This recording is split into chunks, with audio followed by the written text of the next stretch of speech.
my colleagues, Mayor Polisena, Mayor McKee, Mayor Lombardi, Council President Peter Mancini, Councilman Kevin Jackson, Councilman Nick Narducci, Councilman Seth Yurden, Councilman John Igliozzi, Peter Lee, who we'll hear from also in a moment, Councilman Joan DeRuzo, I'm sorry, Ramon Martinez from Progreso Latino, our school superintendent, Tom Brady, who is here, and Tim Duffy from the School Committee Association, and all of you, leaders in our community. Thank you for being here this afternoon. Families all across Rhode Island are hurting and really anxious about their future. And it's our collective responsibility to fight to protect working families who have been hardest hit by the worst economy since the Great Depression. Now more than ever, we're faced with an unprecedented state budget crisis. We have to remember that our strength and vitality as a state depends on the fiscal health of our cities and towns where Rhode Islanders live, work, and raise their families.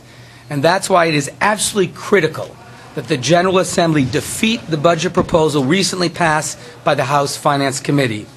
With only 3 months remaining in the current fiscal year, this budget proposal completely eliminates general revenue sharing to every city and town in our state. Revenue sharing returns to local communities a portion of state revenues generated by the economic activity in our cities and towns. In addition, this budget proposal provides no relief whatsoever from costly state budget mandates, which would at least provide the flexibility we need to achieve savings at the local level in order to protect the basic delivery of services. And finally, this budget proposal imposes taxes on unemployed Rhode Islanders, those hit hardest by our economy, who are already facing the indignity of being unable to find a job. Approving this budget, in doing so this late in the fiscal year, would be reckless and irresponsible and have a devastating impact on cities and towns all throughout Rhode Island, including the city of Providence. Budgets are not just numbers on a page. They reflect our values and priorities as a state and as a community. This budget does not protect those hardest hit by the recession and threatens the delivery of basic services at the local level. We have to set the right priorities during these incredibly challenging economic times if we're going to protect working families, and this budget supplemental does not do that. If this budget is passed with the wholesale elimination of general revenue sharing, basic services of government, education, garbage collection, street sweeping, rec centers, and much more will be threatened. Public safety will be impacted, and basic quality of life will be diminished in the neighborhoods of our cities and all throughout our communities. And as a consequence, our communities will be less healthy. Everyone in the state of Rhode Island will be severely and immediately impacted by this budget decision. And let me be clear, and I know I speak for everyone standing alongside of me, I understand that many have worked long and hard on this budget proposal and in one of the most challenging financial periods ever. But more work has to be done to get this right. Working families who are fighting for their survival need a different approach. And that's why I'm urging, and we're urging all of those who are listening, to reach out to your state representatives and state senators and tell them to fight for the residents of their districts and defeat this budget proposal. Send it back to the Finance Committee and commit to working on an alternative that protects taxpayers while protecting the continued delivery of local government services. And how can they accomplish this? What are some of the options? They can enact comprehensive pension reform. They can enact health care reform at the state level. They can provide municipalities with relief from educational and collective bargaining mandates. They can freeze further tax cuts for the wealthiest Rhode Islanders, to name a few. And here in Providence, we have done that. We've worked very hard to meet our own budget challenges. We've eliminated 445 city jobs through very strategic and tough hiring oversight.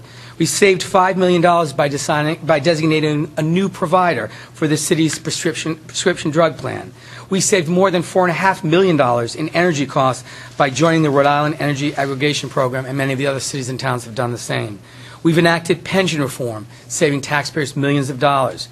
We've secured health care copays with 5 of the city unions, saving $5.4 million each year. And we've reined in spending at the city level. And if you look at the fiscal year 04 to fiscal year 08, our annual budget growth has been consistently lower than the states and even lower than the CPI.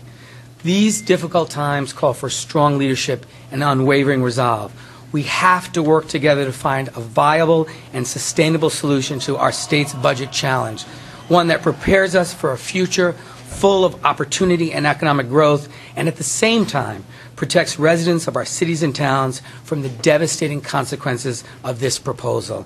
I want to thank everyone for being here. Now I'd like to invite Mayor McKee, who has been fighting this fight along with our colleagues, mayors and town administrators from all across Rhode Island. I'd like to invite him to come up and say a few words. Thank you, Mayor. And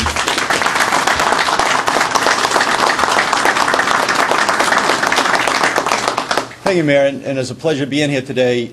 I like the location.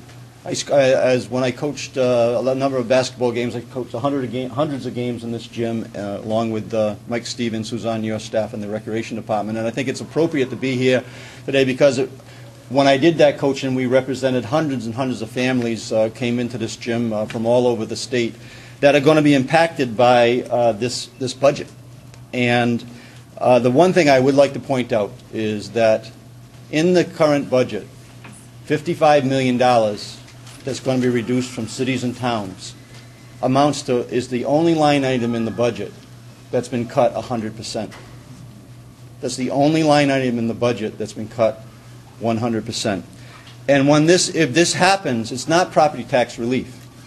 It will force communities to do the things that the mayor just outlined in all our communities, but it's not property tax relief. If there are inefficiencies in our local governments, when we reduce those and can reduce those, and I speak, I think, for all the mayors that are here, that we want to be as efficient as possible, then that would provide some level of property tax relief.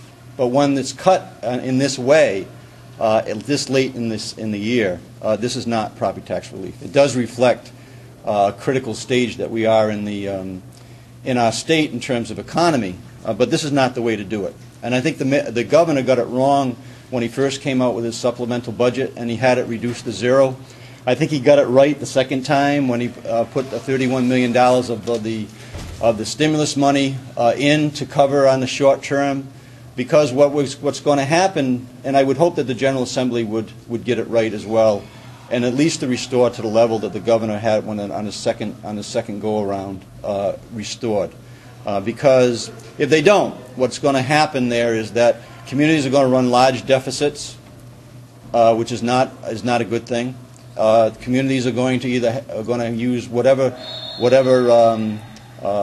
funds that they have in their rainy day accounts, and I think that it would be appropriate for the state to use its rainy day account, a portion of that, into this short-term 3-month issue, and then we'll deal with the 2010 budget when it's there. But I would just repeat, first, thank you, Mayor, for calling this.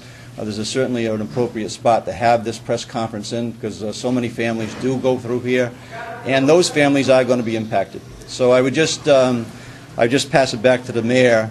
Certainly we support this, and we'll be working with our reps and senators in our local districts in Cumberland to try to find a way to restore funds in this current budget and avoid some of the situations that's going to create a great deal of pain. Again, I would remind people, it's a line item in the budget that says cities and towns at $55 million, but those monies flow to the communities, so it's really a line item that's funding the residents who live in those communities. So when this money is pulled at this late in the game, it's money that's being taken away from the residents, and I think that there's other ways that we can handle it, and we'll be working on that for the next 72 hours to make sure that this doesn't happen. Thank you, Mayor. Thank you.